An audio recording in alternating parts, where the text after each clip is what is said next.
ఆంజనేయ స్వామి తోకకు గంట ఎందుకు ధరిస్తాడో తెలుసా? శ్రీరామ భక్తుడు, అభయ ప్రదాకుడు, హనుమంతుని విగ్రహం లేని ఊరు ఉండదు. ఆయన్ని పూజించని హిందువు ఉండడు. కష్టాల్లో ఉన్నప్పుడు ప్రతి ఒక్కరికి హనుమ గుర్తుకు వస్తాడు.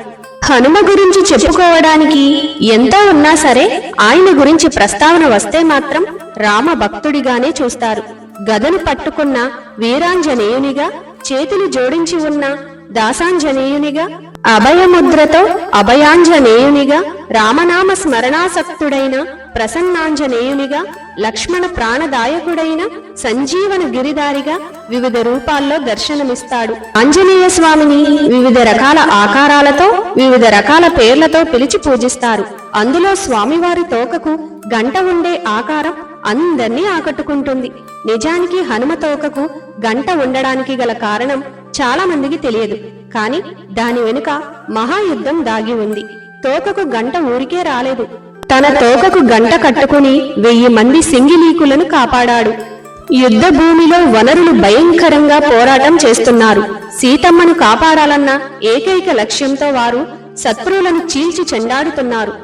రావణ సైన్యాన్ని మట్టుబెట్టారు. చివరికి మిగిలింది కుంభకర్ణుడు, రావణాసురుడు మాత్రమే. కుంభకర్ణుడు భారీ దేహం గురించి మనకు తెలిసిందే. పెద్ద రథంపై కూర్చుని యుద్ధ భూమిలోకి అడుగు పెడతాడు. రాముడు తన బాణంతో కుంభకర్ణుడిని సంహరించగా ఆయన కింద పడుతున్న సమయంలో చేయి రథానికి తగులుతుంది. అప్పుడు రథానికి అలంకరించి ఉన్న ఒక గంట కింద పడుతుంది. ఈ గంట కింద సింగలీక వానర సైన్యం చిక్కుకుంది. అంత పెద్ద గంట కింద వారు చిక్కుకోవడంతో చీకటి కమ్ముకుంటుంది. బయట ఏం జరుగుతుందో కూడా తెలియని స్థితిలో ఉన్న ఆ వానర సైన్యం వారి గురించి పట్టించుకునే వారే లేరని రాముడిని ఇష్టానుసారంగా నోరు పారేసుకుంటారు. యుద్ధం ముగుస్తుంది.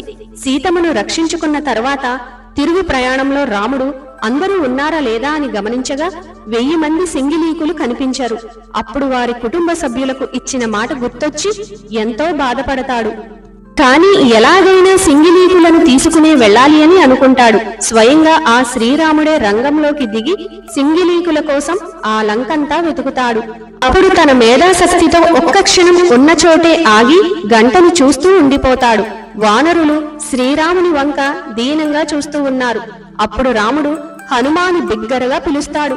దాంతో రామభక్తుడు హనుమ క్షణాల్లో వాలిపోతాడు. రాముడు ఏం చెప్పకుండానే తనలోని భావాన్ని అర్థం చేసుకుని తోక ద్వారా గంటను పైకి లేపాడు. గంట కింద 1000 మంది సింగిలీకులు ఉండటం చూసి అందరూ సంతోషిస్తారు. రాముడిని తప్పుగా భావించిన సింగిలీకులు శ్రీరాముడి ముందు మోకరిల్లి మనసులో క్షమాపణలు కోరతారు. అప్పుడు రాముడు సింగిలీకులని హత్తుకున్నాడు. ఇప్పటి నుంచి ఆంజనేయ స్వామి తోక వెనుక భాగాన గంట ఉన్న ఆంజనేయుణ్ణి ఎవరైతే పూజిస్తారో వారిపై నా అనుగ్రహం, నా కృప రెండింతలు ఉంటుందని శ్రీరామచంద్రుడు తెలిపారు. ఆంజనేయుడి తోక వెనుక భాగం గంట ఉండడానికి అసలు కారణం ఇదేనని రామాయణం చెబుతుంది. జై శ్రీరామ్.